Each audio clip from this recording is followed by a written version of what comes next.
Now, welcome to another edition of News from Naboo with Thor's Lightning Takes. And let's get right to the news. Christmas has come early. You're just looking at me. I don't really mean Christmas. You mean Life Day? But there's been a leak on the internet. A leak on the internet? This Go must figure. be a first. But the July edition of Empire, which is supposed to release on June 14th, I believe. I think next week sometime, yeah. Well, somebody put it up on Twitter. They took pictures of the pages and posted it for all to see. So I get to bring you information on Ahsoka from that article in advance. So you can think on things and speculate more and get more hyped. Hype train! Hype train has left the station. It left the station a while ago. The speculation copter. Nobody cares about the speculation copter. Well, something we are speculating. Maybe a bit too much on things. That's fun. That's part of it. I agree. Others disagree. And that's fine. But I think we're going to keep doing it more or less. Mm-hmm. Now we have some more concrete information to discuss. Concrete information makes for better speculation. Yes, because it's actually... The more you know. No, you don't get to do that. It's copyrighted. It's fine. First up, I'm just going to go through interesting quotes that I found within the article that I've not seen other places quite yet. First one from Dave Filoni. At the time I did the Rebels epilogue, I felt like if I go through with this has to be challenging in a different way. And the challenge was going to be live action. He is, of course, referencing continuing Ahsoka's story. I wanted to resolve these things about her, but I wanted to do something new with it. Lucasfilm president Kathleen Kennedy knew of my interest in live action and was looking for a way for me to make that jump, so she would get me on set, because I was not trained in it at all. And I'd sit there and watch JJ, Ryan, and Gareth. Not the best role models. One could No, argue. Gareth wasn't a bad role model, right? No, he kind of got replaced by Tony Gilroy. Gareth Edwards was the original guy on Rogue One. Why couldn't he have been watching Tony Gilroy then? Well, maybe he should have been. Maybe. He said, I had to dive into making Mando, but I always had a secondary eye on this. John knew very early when we were developing Mando that Ahsoka was on my mind to bring in as a character. So he and I started having discussions about Rosario on season 1. I thought she'd be the person to play Ahsoka. And she was. Ta-da! She was, yeah. She was actually a fan cast, which is crazy. It is crazy. I mean, they do listen to the fans, right? Sometimes we have some good ideas. Do we? I think so. Some of us, at times. You're talking about me, right? Of course. No, actually, yours are usually. Whatever. Should be ignored. Whatever. I have some great ideas. And when they don't use my ideas, it's just because they're too great. Yes, that is exactly what it is. Mm-hmm. Exactly. Next, an interesting quote from Rosario Dawson. It felt so special and so legit and so real to have George be there. Referencing shooting of Ahsoka's first live-action appearance in Mando Season 2. George Lucas was there. Oh, George Lucas. Oh, yes. That guy, yeah. And it felt really nice in this birthing of Ahsoka on screen in live action to have both my creators there. There was a really excited energy to all of it, and George sprinkled his magic dust on it. It felt like validation and approval. George has magic dust? Is that how the first movie was so... It's how it was made. Just a lot of dust. 90% dust. But I think it's cool that how excited she was. She references how just totally over the moon she was to get the role, how excited she was at her costuming, and that she's trying to, be serious, but she's all giddy. It's great. I've said before, it's always great when the actors or actresses get into the character, are excited to play the character, not just, oh, yes, I got a role in Star Wars, I'll be playing something, and I'm not going to go watch any of the source material, and I'm going to do my own thing. I'm the Grand Inquisitor. Oh, low blows. That was, Grand Inquisitor. I'm sorry. He only takes blows to the stomach. Oh, boy. All right, next up we have a nice quote from Lars Mikkelsen about Thrawn. I love the way he rises through the Empire and the way he carries himself in that environment to become somebody. And then, of course, how can you not like a very clever villain? Thrawn takes the time to understand his opponent's culture and what they're about. It's lovely to be playing that. Does that imply he's read the Thrawn trilogy? The first book kind of talks about how Thrawn weasels his way through the ranks. He could have read that. Despite being not liked by everybody. What's to like? It's blue. Wow. It's too primary. Jeez. He's Thrawn to Miss Prime. No. No? Just That doesn't no. work for you? No. Megathron? That's better. It's better. I suppose he is the villain. Megathron works much better. Megathron, yes. Megathron! Not Optimus Leader Thrawn. of the Decepticons. Look at you firing off that old 80s. Well, that's the only theme that's any good, right? From the 80s? Oh, no. All the cartoon themes from the 80s are catchy and memorable. No, I meant the only good Transformers one. Oh, I don't know the other ones. Exactly. Because I just did the only good one. All right. Here is a very interesting tidbit. There's only one line, devoted to this. And it's, the most important line in the whole article. I'm going to clear my throat for this. Okay. Baylan is confirmed as a former Jedi who turned mercenary for hire after surviving Order 66. Wait a minute. A Jedi survived Order 66? Just this one. Just him? Okay. Just him. Don't pay attention to any of the other ones.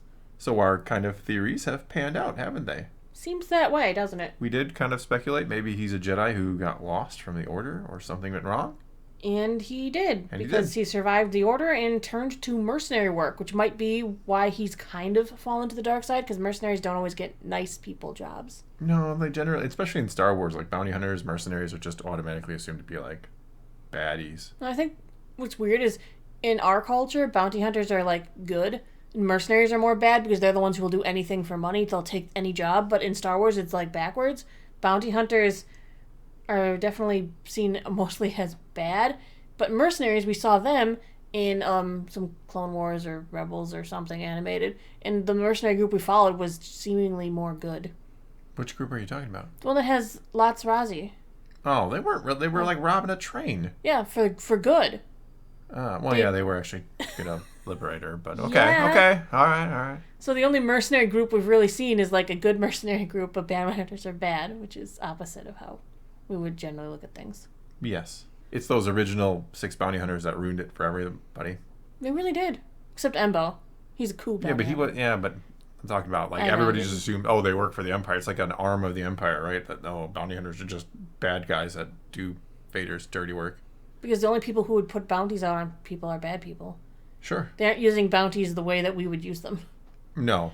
Where somebody skipped out on bail and stuff, and the bounty hunter goes after them. I knew, because it's the only bounty hunter I think most people know. Dog the bounty hunter. Yeah. Coming for you. All right. The last interesting thing was a sidebar on the article, and I thought it was a little telling, perhaps. It was a list of 4 animated episodes to get you up to speed for watching Just Ahsoka. 4 is going to cover all of Ahsoka's life, huh?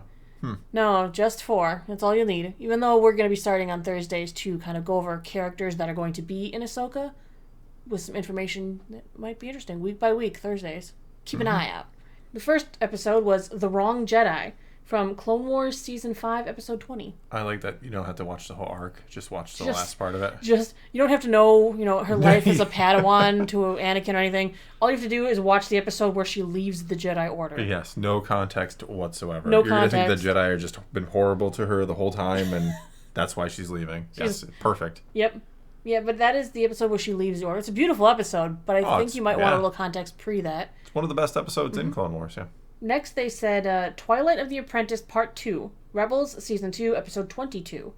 The episode where Ahsoka and Vader fight inside the Sith Temple, and then we don't know her fate at the end, really. Well, we see her walking into the temple or underneath it at the very end. But we have no idea what her fate is after that, because she, disappears. You don't see her again until the next episode they suggest you watch. A World Between Worlds, Season 4 of Rebels, Episode 13. Yeah, we went, 2 seasons. Well, they never really mentioned her again. No, she just disappeared. She was gone. We all assumed, I guess she might be dead. People were wondering if that was some sort of an allegory for her dying, or some kind of, the temple seemed to be collapsing in a bad state, so everyone's like, oh my gosh, she died there. And that was her walking off into her sunset. It was a horrible ending. Dave wouldn't let that happen. But that ending didn't stick, because we gotta go to the World Between Worlds. Which, do they want us to see for other reasons than just Ahsoka coming back from the dead? Well, yes and no. I mean, it is the Ezra promise episode, too. She promises to come find Ezra, so... She does. She makes that important promise. Yes, which is pretty much the backbone of the show, right? See her in the World Between Worlds, which might be very important to the series. Could be a double whammy or dual purpose to watch that one, yeah. And the last episode they suggest you watch was Family Reunion and Farewell. The Rebels Season 4, Episode 16. It was the finale of the Rebels show. Where Ezra gets carted off by the Purrgil. Mm-hmm. And then we have the epilogue where the first time Ahsoka comes back to, let's go, Sabine, let's go look for Ezra. That's when she's got the short purple hair. That takes place at 5 ABY. Yep. Which, for reference, the episode in Mandalorian takes place in 9 ABY. So she's got to come back to get Sabine again, which is why Sabine also has long hair. And Sabine seems pretty annoyed. The second, like, oh, geez, you came back We didn't find Ezra the first time. And we gave up, apparently. Mm-hmm. So I've been looking at his hologram for a while now. Wishing I could find him. Yeah, so something happened. So bad and after all.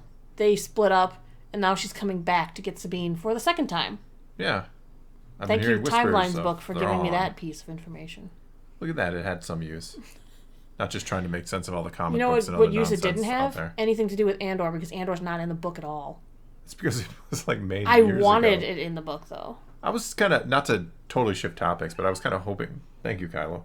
I was kind of hoping that the book would kind of just put things in order in terms of the reference, the actual source, I should say. Gosh, that thing. Instead of just like events. Like, I want to know when this comic book takes place in comparison to this movie and that.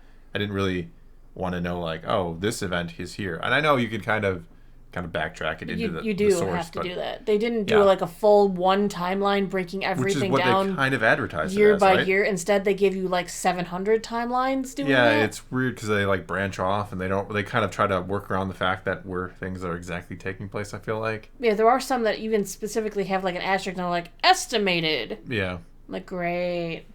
Yeah, and they don't really deal with the problem of some things that overlap or that have been kind of retconned either. Mm. So, yeah, wasn't as cool as I was hoping, but it's interesting, I guess. But anyway, I think that's going to be all we got for you this time. So now it's your turn to take to the comments below and tell us what you think of any and all of today's news, and let's talk some Star Wars. And until next time, thanks for watching.